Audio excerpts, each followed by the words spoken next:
those quizzes this weekend, I'm sorry, I just noticed, I just checked some things this morning and they weren't open. So I will take care of that. And I didn't get your points tallied in from Friday. It was a bad weekend.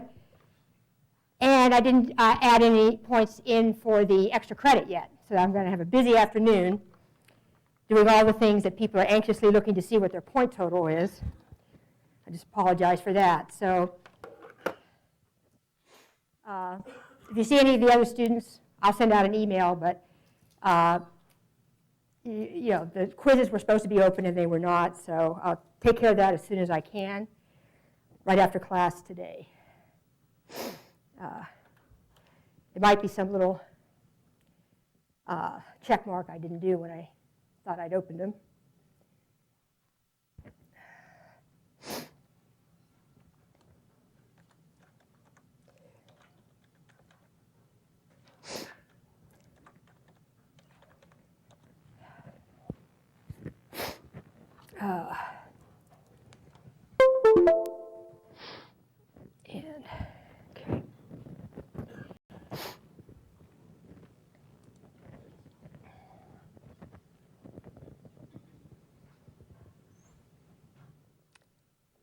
Okay.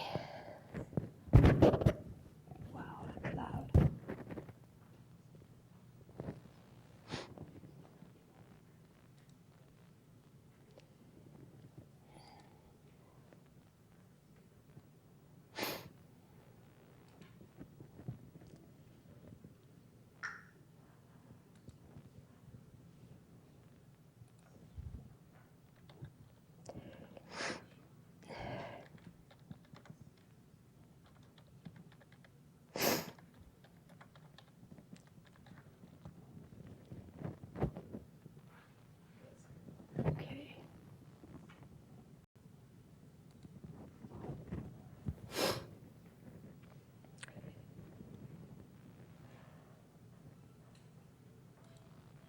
So there hasn't been any changes, really.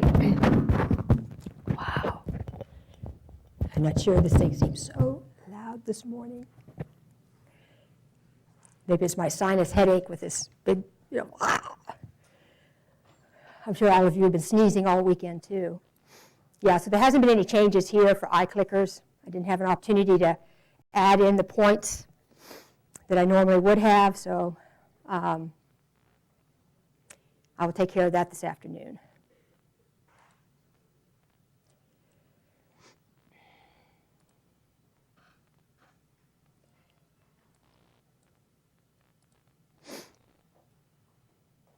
Oops, that's right. You guys have the ones with the weird. Oh yeah, and I didn't get a chance to switch notes with you with another section. So let me go to that other section. It's like everything's on a run right now of bad. So I understand your notes somehow got horribly misformatted, so I'll go to another section.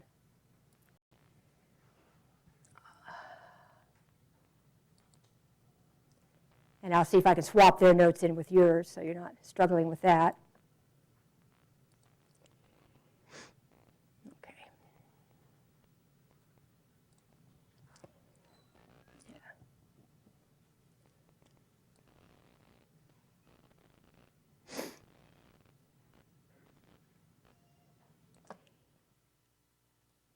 Okay, so on Friday, we finished up our discussion of phencyclidines and ketamine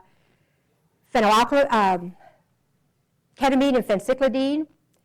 I mentioned salvia divinorum. I would say in these notes here, anything that's in red, it doesn't really, it's from another section's notes that I had put some red, highlighted some things in red to remind me of something, and I forgot to change it back. So don't be concerned if you see something red highlighted in your notes. So we talked about salvia divinorum. The big thing for you to remember is it's actually a member of the sage family. It's been used in by some tribes to use, medicine men use its hallucinogenic effects. We just identified the active ingredient in salvia divinorum, and it's just been named Salvinorum A. So people are still working on what exactly this drug is stimulating to produce these, when people smoke it, to produce these rapid, short-lived hallucinations. It doesn't have a shape, it doesn't have an indole ring like serotonin, it doesn't have a phenylethylamine side chain like the phenylethylamines. So people are not sure right now. Some people are studying that. So the last group that are in Chapter 6 that we've highlighted are the cannabinoids. And I guess eventually I'll change this to cannabinoids. That seems to be what most people are using right now as a term to describe the psychoactive drugs that are in the marijuana plant. So if you look at the history of this plant, it has a long history. It grows just about everywhere in the world. It's a pretty hardy plant. And it has a couple of names. Marijuana was actually something that was started in the 1930s in the United States to make this plant sound more maybe dangerous or foreign to people. But for most of its life, or history, human history of it, it could be referred to as the cannabis plant. Or if you're growing the plant to get the fiber out of it, there's a certain way you can do that. Some people would call it the hemp plant. So those are all the same thing. It just depends on what you're growing the plant for. So if you're growing it using mainly focusing on the fibers, people have made you can make all kinds of products from the hemp fiber. In addition to people for centuries have either smoked it or eaten the plant material to alter their mental states. So I would cross out number 2 if you have your notes in front of you. There is the idea that there's been an overall increase in potency of the marijuana that people have smoked, but that's not always the case. If some people were actually smoking products in the 1960s from Hawaii or Thailand or places like that, they wouldn't have been using marijuana that was of lesser potency. So that's not a very accurate statement there. The same thing with item number 3. The problem with it is it's very dated.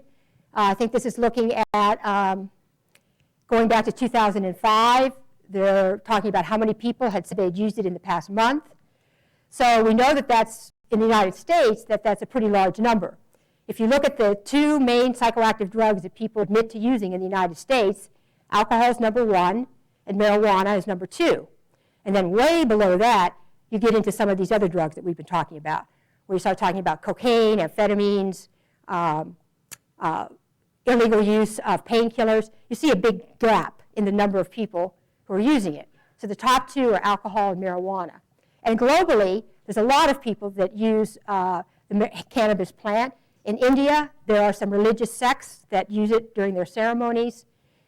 Indonesia, parts of Europe, it's very popular to be used. So in parts of Africa, people have been using it for a long time. So it's pretty much a globally recognized psychoactive drug. So if you look at what 3 kind of major categories, people have recognized it as a use as medicine. So this was kind of pointing out that obviously when marijuana was put on Schedule 1 in the United States, it wasn't based on historical evidence. For centuries, people have known that marijuana helps with certain kinds of muscle cramps, and so it was used sometimes as a tea to help with those pains from muscle pain. It's been used as a fiber source to make fabric and rope, and as an intoxicant. So all of these 3 uses were well known, and in the United States, George Washington had a hemp colony. By what I mean, a hemp plantation. So if you want to grow the marijuana plant for fibers, you actually want to go with the male plants at that point. I'll explain that you can separate out male and female cannabis plants. The female plant is what you want if you want to get an intoxicant. We'll talk about where the resin is and the psychoactive ingredients are in the flowering bud of the female. If you just want to use the plant for fibers, you can just separate out and keep the male plants and let them get very tall. And if you crack that inner stem, you'll see that it's filled with wonderful fibers. So George Washington's plantation, they were growing it for the hemp fibers to make rope. Because if you think back into that period of time, people were using sailing ships. And if you have a sailing ship, even today, if you have a ship, you want good rope. And hemp made very good rope. So it was a cash product to be sold. If you look inside this plant, it's not that different from any other I've talked about. It's got hundreds of different compounds. So no plant, just is made up of just one or two different chemicals. I think there's been 360 chemicals identified from the cannabis sativa plant, and of those, about 30 have some psychoactive properties. So they're fat soluble enough to get across the blood-brain barrier. And of those 30, the one that seems to produce the most potent changes in mood and has the most psychoactive effects would be this particular chemical, delta-9 tetrahydrocannabinol. You may see me abbreviating it as THC for the tetrahydrocannabinol. Sometimes you'll see the delta-9, sometimes you won't in the notes, but it's that chemical that I'm talking about. So there's 29 others that are psychoactive. That's why when someone is using the plant medicinally, it could be one of those other 29 that's actually giving them the benefit that they're looking for. This one gets people most intoxicated, but it may not be providing a particular medicinal effect that people want. And then there's all these other chemicals that are part of the plant but don't get across the blood-brain barrier. So if you look at this plant, has kind of an interesting history, because once we discovered that and were able to prove that the morphine and codeine in the opium poppy, we knew there had to be receptors in our brain that these plants were working through. Well, the same thing had to be true for the cannabis plant. How could we get intoxicated on a plant if the chemicals that we were absorbing from that plant weren't activating some system in our brain that we didn't already have? So that was the big race for a lot of research labs, is to be the first one to discover the receptors that THC interacted with. So there were, I think it was the lab in Johns Hopkins who won the race. I think one of the scientists there, he's already been named to get the Nobel Prize at some point or another. He's had a very big career in neuropharmacology. But in 1992, they did discover those receptors. And they did this by having radio-labeled THC. And it was actually injected into the rat, and then you could harvest the rat brain and look at where the THC was binding. Because you could put the tissue over top of radioactive film, and it would actually take a photograph. Wherever those radioactive molecules were, it would develop the film just right over that part of the brain. So first of all, it was very specific. So THC doesn't bind just everywhere in your brain. There are very selective brain structures where THC bound to. So that was kind of expected, because most certain receptors in your brain are not just spread evenly. Depending on what organ in the brain they're interacting with, that can give you a clue as to what the drug is going to do. So that was in 1992. Now, then the next thing was, if we have receptors for THC, what's the natural compound that binds to it? I mean, we wouldn't have receptors for a plant if we didn't already have something that activated that receptor naturally. So that's when people were looking for the endogenous neurotransmitter for these receptors. We had to have a natural cannabinoid in our brain that would activate these, just like we had to have a natural painkiller to activate our endorphin receptors. And so eventually, 1995, the first one was found, and it was named anandamide. So you do have to know that name, anandamide. It was the first cannabinoid that was discovered. We've discovered a lot of them since then. Once they discovered the technique for isolating these particular neurotransmitters, they've discovered a number of them. So they don't really necessarily name them now. They just call them as a group endocannabinoids. So endocannabinoids is sort of like an abbreviation of endogenous cannabinoids. So just like endorphins is an abbreviation of endogenous morphine, we now have the endogenous cannabinoids. So if you look at where the receptors for these natural endocannabinoids are, you can see certain patterns of where we think it's controlling function. So we've identified two different kinds of endocannabinoid receptors. The first one is the important one that's found in the brain called CB1, cannabinoid receptor 1, or cannabinoid 1. So I'm going to talk to you, there's three parts of the brain where these neurotransmitters are found. And when you see what part of the brain they're found in, it also helps explain some of the effects and side effects of getting high on marijuana. So there are lots of CB1 receptors in a part of the brain called the hippocampus. So you may want to try, these are all included in like a sentence format, but you could maybe make a little list for yourself. The 3 brain areas, we've got the hippocampus, we've got the amygdala, and we've got the hypothalamus. So those are the 3 brain areas. So what are those 3 parts of the brain? What are they responsible for? Okay, so I'm sorry I have a break in my page here, but what does the hippocampus do? Okay, well, if we look at the hippocampus is important in regulating short-term memory. So it doesn't have to do with you remembering that 2 + 2 = 4. That you remember forever. That is long-term memory. Short-term memory is what I've just said to you, and if you're trying to remember what I've just said to you, you're juggling the term hippocampus in your brain right now and short-term memory. You haven't deposited it as long-term memory anywhere. You're just using it at the moment. You've just heard me say it. You've just read it up here, and you're kind of juggling it around. That's short-term, sometimes called working memory. You're using it right now. So if I were to ask you, what function does the hippocampus have, some of you would be able to grab it out of your short-term working memory and say it has to do with memory, short-term memory. But 5 minutes from now, if you don't continue to try and use that information and move it into long-term, it's just going to disappear. So when people are intoxicated with marijuana, what's affected is their working short-term, what they just said, what they just talked about, what they just saw. So they tend to get a little distracted. So when I was in college, there was actually one phone on a dorm floor, and it was out in the hall. So if you wanted to call to get pizza, you actually, sometimes you would, and we didn't have, of course, working cell phones or anything like that, you'd look at the number in the phone book, and you'd walk to the phone saying 655-9923, 695-9923. That's working memory. If you're intoxicated with marijuana when you're doing that, you get about 2 steps, 695-226. Oh, man, you got to go back and look it up again.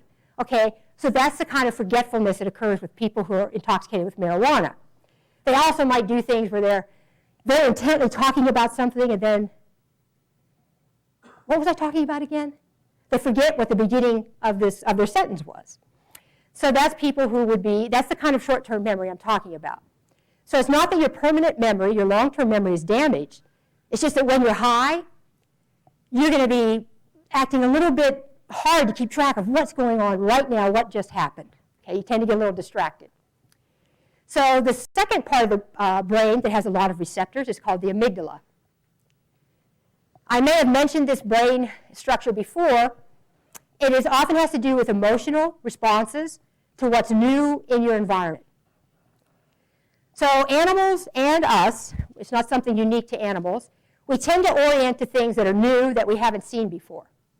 So if we see the same thing in a room over and over and over again, and then we walk into that room and suddenly there's a new picture on the wall, or there's a new couch or a new rug, we immediately orient, that is novel, that's new, that wasn't in this environment before. So under the influence of marijuana, people tend to be very sensitive to things looking new or different in their environment, even if it is something that they've seen before. They may look at a poster and then suddenly they're just amazed at this poster. Have you seen the colors in this poster? Oh my God, look at that. You can see where he's trying to, suddenly this poster is so novel and so interesting. So that's what some people enjoy about marijuana, is that it makes the normal look interesting again. It seems like things are now new, different, they have more meaning, and that's the amygdala that's playing a role there. Now, the problem with the amygdala is that it can also lead you into fear or anxiety, because sometimes if things are too new and different in your environment, and it can be exciting, it can be fun, but there's a part of the amygdala that can also get you to be afraid and say you don't like that something new and different could be bad, something you don't want. And so there are people who can often get paranoid when they're under the influence of marijuana. And that's a role probably the amygdala plays there. It's like things either look different and new and exciting, and that's good, or they look different, new, and then bad things could happen because of that, and you get paranoid. And then finally, the third part of the brain, the hypothalamus. has to do with triggering your interest in food. So why do you eat? Well, it makes sense that you would eat because you're hungry, you need calories. So how does your brain tell you it's time to eat? I mean, we all think, well, but remember, there's no little band in our head that says, time to eat. There's parts of your brain that monitor blood glucose and all kinds of things. And when it's time for you to eat, it will cause you to be more attentive to food signals. So even with you being unconscious of it, suddenly you smell pizza, you smell fresh bread, and you orient to that. Wow, that smells so good. Now, if you were not hungry, that same response could be out there, but you'd smell it, but it's no biggie. I'm not hungry, I don't want to eat. So this is how this part of the brain sort of steers you towards eating. It controls eating behavior. And guess what? It has a lot of endocannabinoid receptors. So this explains an old behavior that everyone talked about called the munchies. They'd be talking about getting high on marijuana, and then about an hour later, oh, wow, ice cream. Oh, milkshake, this is from heaven. This Mounds bar is just the best. You know, everything just tastes so good, you just like to eat. The munchies is basically what they said. And we couldn't really explain the munchies. It's not very well replicated in the lab because rats don't express munchies the way humans do. But we now understand it completely because you're activating these cells in the hippocampus so that the sense of food, the smell of it, the sight of it, the taste of it is much more interesting. And so you're drawn to it, to eat. So it kind of makes sense now when people are intoxicated with marijuana, can make things look new and novel, can make you you're focusing so much on what's happening in the now, but you can also kind of lose what you just said, the beginning of your sentence. You're kind of orienting to things a little different because of the short-term memory changes. And at some point, food may seem very tantalizing to you. So, so those are the kind of things that people get intoxicated will experience. Now, there are some cannabinoid receptors that are found in the immune system. We're not going to talk about those. There are some that are related more to also out in the body that might play a role with relieving certain kinds of pain that people feel. But there are medical uses even for some of these, particularly this increased sensory appeal of food to help people who have cancer and they're undergoing chemotherapy. Sometimes they absolutely cannot eat. In fact, smelling food, they get nauseous. So there are some medical uses for helping people eat when they're undergoing procedures that really make them kind of nauseous. And if you can't eat, you're not going to recover from your illness. So those are pretty big advances in terms of what exactly marijuana is doing. If we look in terms of is there more than one kind of marijuana out there, it's a little bit of a controversy, but some people think there's actually 3 species. Some say it's still just one, and then there's just variants there. But the most well-known is cannabis sativa. And then there is a different variety, and I think it may be actually a new species at this point, called cannabis indica. So one of the things that's happened is that when people went from, when it was illegal in the United States to be growing marijuana, and if you wanted to grow marijuana inside, there's an advantage to having small plants. I mean, if left on its own, particularly the male cannabis sativa plant, it'll get 10 or 12 feet high. And a 10 or 12 feet high plant is pretty hard to conceal. Even people that are growing it out in the forest, they don't want it to get tall enough where you could see it, with a helicopter going by or things like that. So there was sort of a push to have smaller plants that you could grow inside. And that's one of the characteristics of cannabis indica. It is a shorter plant, it's a bushier plant, and even the leaves are not as long and slender, they're kind of also shorter leaves. And it's grown more for the intoxicating effects. You wouldn't grow cannabis indica for hemp fibers, okay? You would definitely want to go with a tall plant to get the fibers. But here, people are concentrating on the intoxicating parts of the plant. So they've been interbreeding, just like you can do with tomato plants and corn plants and tobacco plants.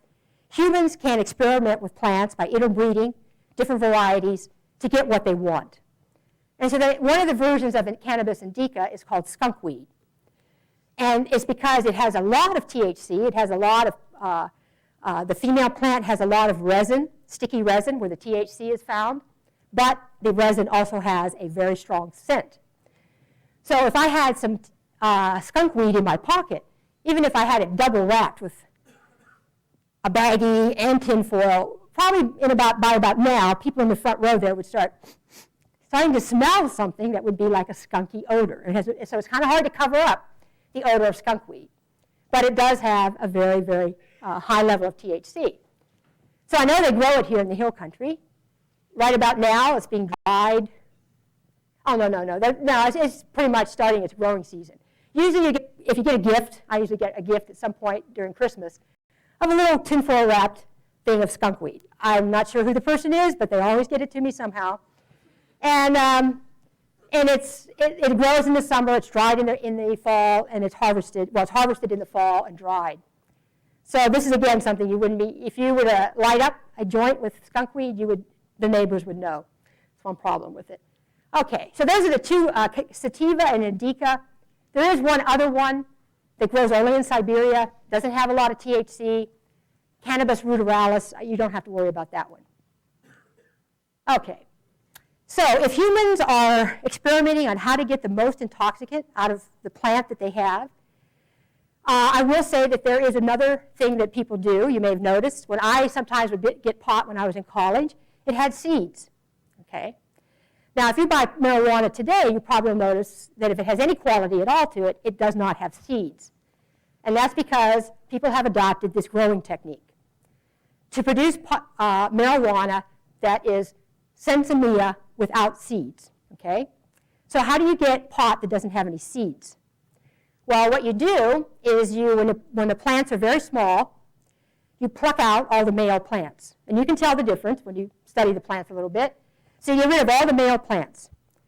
So the female plants are growing, they get big enough, they're mature enough, they start to have a little flower, and they want to be fertilized by a male plant. And so they're waiting for the wind or a bee or something to bring something to them to fertilize their flowers, and nothing happens. So what happens is the female plant just keeps putting more resin into her bud, getting it stickier and stickier and stickier, thinking, well, I'll get somebody now. Never happens because there's no male plants. So when you harvest those female plants, they don't have any seeds because they've never been fertilized, and the flowering bud is all covered with sticky resin. And THC is located in the resin.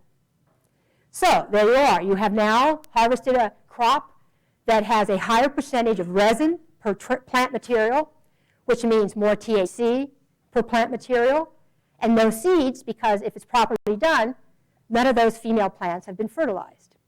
So that's why you may see now that it's unusual to get marijuana with seeds in it, and if you do, you may notice that it's not a very good quality. They did not use this growing technique. So that's just one of the reasons there has been some increases in the percent THC in the plants. This number is all over the place. This includes some hashish and other preparations. I'm not going to ask you about the specific percent content, so don't worry about that. But just know that there are different potencies of marijuana out there. India is another country where a lot of marijuana is grown for intoxicating effects. I think in your textbook there's some pictures of some monks who are making a preparation of some tea. They're heating it up and trying to extract the THC, and they'll drink it as part of their ceremonies. So they're aware of different levels of potency. These are names that sometimes have been borrowed in the United States. In India, bhang is usually that low quality marijuana. It may have some seeds in it, some stems in it. Ganja then would be the next level up, where you're just concentrating on those flowering tops.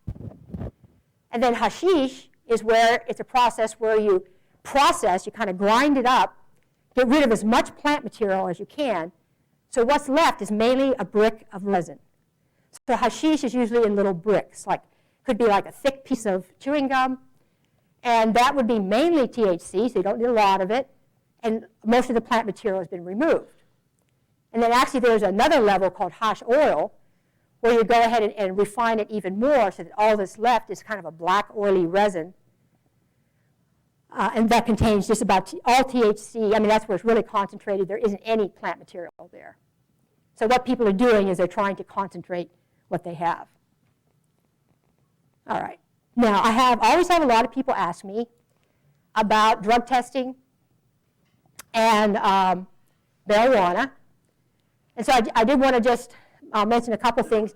We'll start out with urinalysis. And I do want you to know that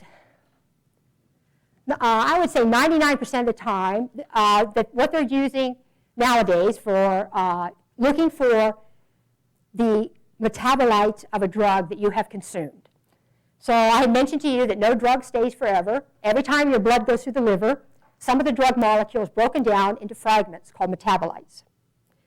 And those metabolites have a specific shape based on their original molecule that they are fragments of. So most of the time, the urinalysis kits are going to use color-enhanced immunoassays. So an antibody has been made to a fragment of a specific drug. And so the thing about antibodies is they're very specific. So they will only interact with one type of fragment. So usually the company has to pick 3 drugs. They can't test you for everything because it'd be so expensive to have an antibody kit that had antibodies to everything. So it's easy to pick marijuana. So maybe Valero or SeaWorld, they say, well, okay, we're going to do a urinalysis. We'll pick marijuana because these are young people. Then they'll pick usually one painkiller. They may not. They may go with like heroin because that's a known illegal painkiller. Those antibodies will not necessarily react with OxyContin or Vicodin, but it's always good to tell them if you have a prescription for a drug. And then they have to pick a stimulant. So they may pick cocaine if that's the hot thing that's out there, or they may pick methamphetamine if that's the hot thing that's out there. So they're going to pick 3 antibodies, and that's what's in the kit. Then they take your urine sample, they split it in 3 parts, and then they'll test those. Well, they've been trying to get these kits to be easier and easier and faster. So now they've got ones where they just dip a stick into the solution and look for color bands. The color reaction is that when the antibody binds to its target, a color molecule, a color chain reaction occurs, and it might turn blue. So now they've got it down to, I know they can actually do a saliva test. They take a swab of your saliva, and they're looking for reactions there. Well, I think each of those, as they try and get quicker and faster, because it's expensive, I mean, they have to pay for each of those things that they're doing, is they're actually not as sensitive. I mean, something like marijuana on a saliva test is really dumb, because I don't think there would be any marijuana metabolites in your saliva. They're looking usually there for things like alcohol or maybe one other drug they can look for in the saliva. But they are not, remember the tests have to be set to a certain level of sensitivity. You can make these kits so sensitive, that means there's so many antibodies in there that they might start cross-reacting and everybody turns out to be positive. Everybody turns blue, which would not be a very good test. So they're going to back off on the sensitivity till it's down around, for marijuana, about 50 nanograms of metabolites per 1 ml of urine. So that means that you could have below that and be fine. And at this point, if you are not a regular marijuana smoker and you smoke a joint, you will be fine in 24 to 72 hours, okay? The people who have to worry about urinalysis tests are the ones that are chronic users of a drug, which means that they use the drug every day as part of their life. So they're the people that wake up, hit the bong, take a pipe with them or a one-hitter. They're smoking pot all day. When they get home, they're smoking more pot. In fact, if they're not getting high, they don't feel right, And when they stop using, they miss marijuana. Now, for people who are chronic users, now you're going to take a while to get those metabolites out of your blood. So it might take a month before you would get below this test level. And for you to get to 0, it might take, another month or 3 or 4 months. So they won't test down to 0. If you're an Olympic athlete, they'll take the test down to, I think, 12 nanograms per mil, which is very sensitive. But I do want people to recognize that this whole idea that it's in your body for months has really gotten blown out of proportion. Because I have had people who smoked a joint during spring break, and they're still calling me going, will I pass? I'm getting a job interview at Valero. And I'm saying, you are fine. If you're telling me the truth and you just had a joint and you're not a regular smoker, you'll be fine. But what happens is people are setting up this billion-dollar business now where these companies sell this crap that people guzzle it and get sick and all that kind of stuff. And then they pass their test. And they're like, oh, you got to use this stuff. Or make sure you pass your test. Well, guess what? You would have passed anyway. So all you're doing is putting money in the pockets of these people now that are making billions. The price of this stuff has been jacked up now. And think about it. What could you drink that would actually get stuff out of your blood? It's not like there's anything you can put in your intestines that's going to suck something out of your blood. It doesn't exist. So what's happened is because people drink this crap and pass, then all their friends are going to drink it and pass, not realizing that they would have passed otherwise. So my big problem with urinalysis is, first of all, well, for one thing, we don't have a good test for what the biggest problem is, and that's alcohol. Because people hung over at work actually are the most dangerous. But they're not going to have alcohol in their blood or urine. The other thing is, if someone is doing something on their own time, I'm not sure, again, how that is going to be something that you would say, well, this person is not fit to do their job. I also feel that these companies go out to the lowest bidder. I've seen some of the techs who do these tests. I wouldn't want them to mow my grass. They don't look very competent. But, okay, I'm going to take these over here now. They're not paying these people that much. Who knows if they're even doing the test correctly? They don't keep it at the right pH. They don't keep it at the right temperature. God knows they don't keep them labeled correctly. I mean, I had to do a lot of urinalysis. I did some, what's it called? It was for the Air Force, for getting pilots so they could wake up and go to sleep at the right times. But it was something that they wanted, you had to get clearance. Okay, it was classified research at Brooks. So, I'm doing urinalysis all the time, and I see these people back there that are doing it, and I'm thinking, what if they get my stuff mislabeled, which is very common. People have known to be paid techs to shuffle labels around. That's why you get the lowest bid companies are not the best. One time I failed because my urine was too dilute. So I'm down at this crummy little clinic downtown. I'm waiting for 4 hours for a urinalysis. I'm going, oh my God, finally I can urinate. And of course it's very dilute, because I had very dilute urine at that point. And so then I got to go back, because they said, well, maybe you drank a lot of water to dilute your urine, so we wouldn't detect. I said, oh, that's fine, okay. Well, the next time you go back, you're in the special group. So I'm sitting there with all the real guy next to me, he's all tattooed up with alcohol on his breath going, what are they going to test you for? I said, well, hopefully they're not going to test you for booze. I mean, he was already drunk. But there has to be witness. So then you have this little Nazi that has to watch you urinate into your cup. And I'm thinking, oh, just let it be over. And you actually get paranoid. I'm thinking, I know there's nothing for me to be afraid of, but you get kind of paranoid that they're going to find something. And I've also heard that Susan Reed in the DA's office throws away samples because they have so many, millions of them. So if they did make a mistake and have a false positive, which means they found something that you didn't have in your urine through some mistake, you couldn't even go back and have it retested. So that's led to a lot of problems. So, I think that urinalysis and testing has a place. And the people who have a problem with drug testing are usually people who have a problem with addiction or abuse, because they can't control their intake. Now, the hair follicle or the hair thing, the whole idea of that is, and I have my doubts about how sensitive this could be also, is that every hair follicle has a little capillary that nourishes it. So and hair is continuously growing, even the hair, fine hair. But there's a certain rate that hair grows. And while it's growing, if there's a chemical or a compound in the blood that's nourishing that hair follicle, it could be embedded into the hair. So that's how they've been able to dig up some people, and they found arsenic embedded into their hair follicle, and they knew that these people had died because of arsenic poisoning. Well, theoretically, if there's a lot of drug metabolites circling around that hair follicle while it's growing, some of those could get embedded into the hair shaft, just by accident as it's growing. So then, what they're saying is, okay, they can pluck a hair, and I actually talked to somebody. She was in my class. She was actually the person that had to do the plucking. She said, oh, it's terrible, So, you think about the amount of material that's there. It's very small. You're going to dissolve that hair. so that all that's left is a solution of the parts of the hair, it's chitin and protein, and then some metabolites they're looking for. I would think you'd have to have a pretty big dose of that metabolite in the hair to really get to know, be able to say, okay, there was a definite positive here.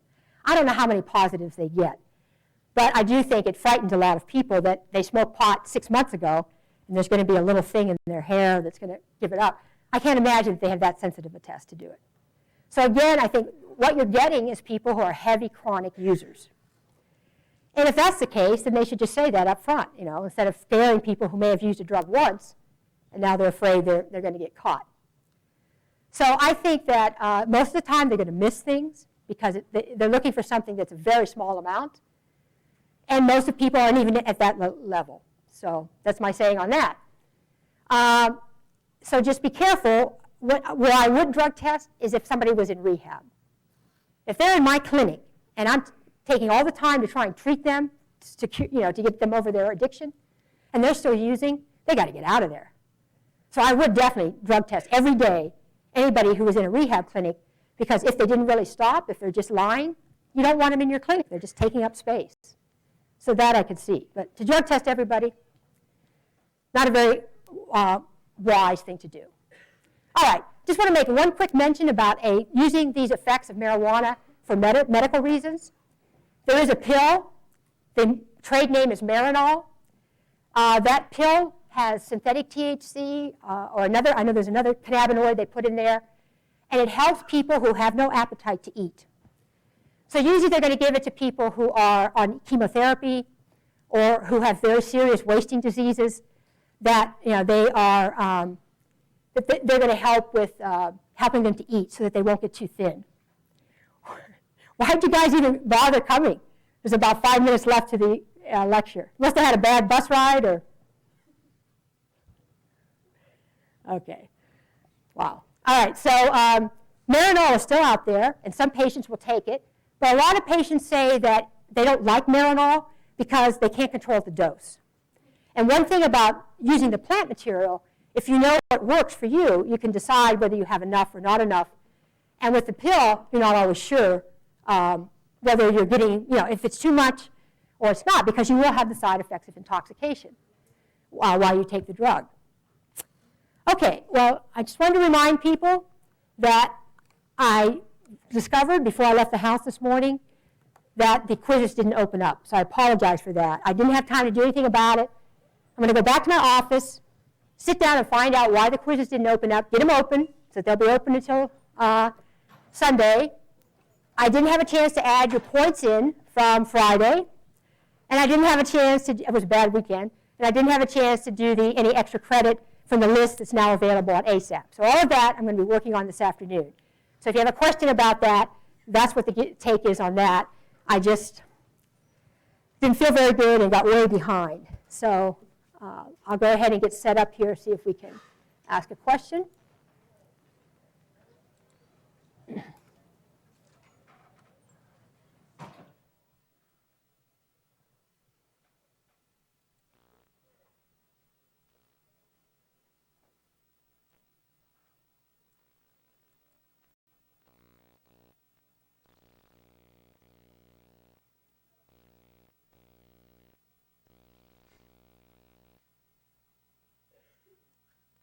Okay, I'm actually going to have to write one out for you real quick.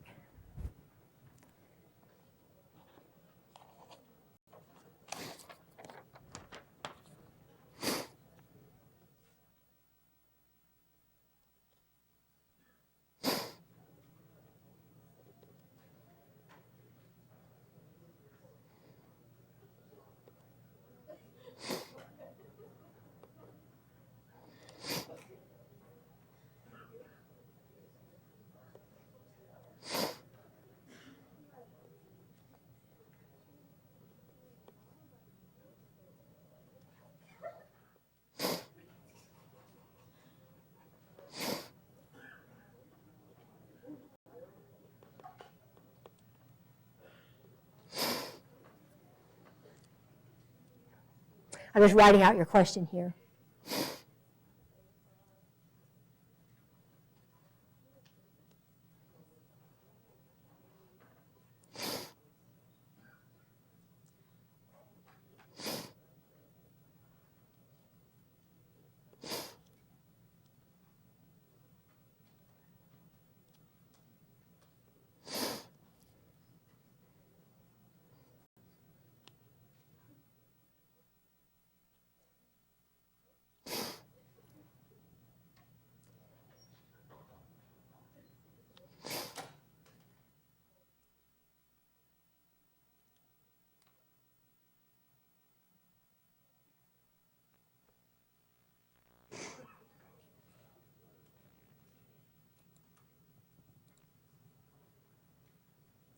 This is going to be a handwritten question. I'll get it up here in just a second.